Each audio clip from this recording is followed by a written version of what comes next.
Natalie Portman's Thor is going to save the Thor franchise. Yeah, I said it. Let's find out how. So what a crazy weekend it's been in San Diego Comic-Con. Marvel Studios came out swinging with some crazy news, and they only showed off the next 2 years of movies. Seeing as Phase 3 was 4 years long, then there's a full 2 more years of content that we can expect from Kevin Feige and crew. You know, if Doctor Strange 2, Blade, Black Widow, Eternals, and Thor 4 wasn't enough to keep you guys entertained, then just imagine what they're going to be giving us in a couple more years after that. Now, while I'm still digesting all of the info that they've thrown at us, there is one big surprise that I want to talk about in this video. Natalie Portman, the actress who talked a lot of smack about the MCU after appearing in Thor: The Dark World, is returning to the universe. Not only that, but she's going to take on the mantle of Thor. It's quite a twist of fate, if you ask me. Marvel Studios' long list of disgruntled former employees, Natalie Portman ranked quite high. She was pretty unhappy with it. Originally, she signed on to the franchise with the promise of not being another paper-thin romantic interest, which Marvel didn't keep. Jane Foster, the character she played in the first 2 Thor flicks, was a pretty standard superhero girlfriend.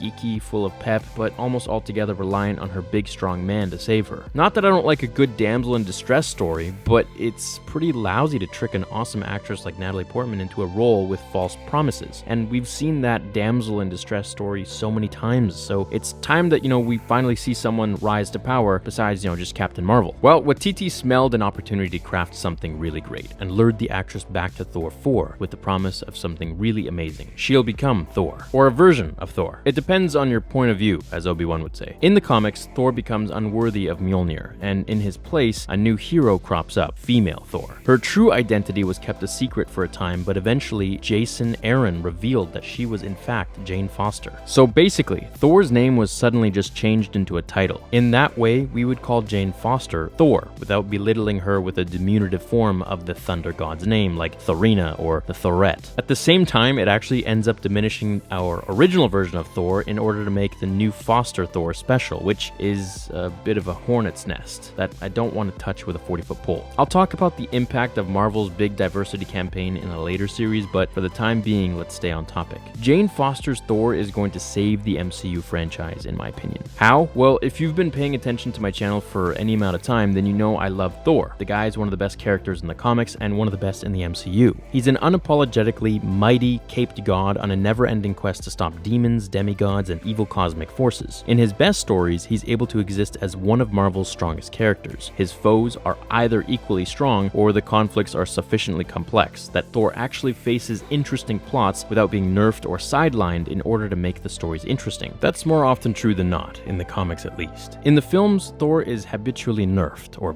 sidelined. I've covered that all in a previous video and you might remember it, but I'll say it once again. Thor habitually bobs up and down the power charts in the MCU. In one movie he can shatter an ice planet, in the next he gets stabbed by a teeny weeny throwing blade that Loki bought from Hot Topic. All of this is down for a simple reason. It's pretty hard to write a compelling story that fans will love when the main character is strong enough to beat any opponent. So, after the last bit of nerfing in Avengers Endgame, which showed Captain Marvel able to down Thanos' massive ship, but not Thor, even though old Goldilocks has done so in the final battle of Infinity War, I don't think my little fanboy heart can take any more inconsistencies. Thor is the 90s Chicago Bulls in my mind. He's my hero. He's Jordan, and I hate seeing him get treated badly just to earn some street cred for new characters. That's what's so great about Thor: Love and Thunder. I don't think Thor will be nerfed. In fact, I think Thor is going to come into his own as the Allfather. We've watched Thor grow from a petulant prince in the first Thor to a compassionate hero in the Dark World, and in Thor Ragnarok, he became the rightful king of Asgard. He got knocked down a peg or two by Thanos in Endgame, which cut open a great big hole of doubt in the God of Thunder's heart, and he got really fat from it. He relinquished his title as king to Valkyrie and decided to hop around the galaxy with the Guardians for a little bit. But Thor should be back in his element now. Logistically, now that Thor's next movie is Thor 4, he's able to swing his mighty power around a bit more. Whenever he's in an Avengers flick, he's written at a fraction of his power in order to accommodate the usefulness of characters like Captain America and Iron Man and Captain Marvel. But in his own flicks, Thor really shines as a solar system level threat. Not only that, narratively, where should Thor go from here? I'm a bit tired of seeing Thor deconstructed as, is he worthy? Oh yeah, he is. Is he worthy? Yep, he still is. Is he worthy? No, not today. We've seen that story play out 3 times already in Thor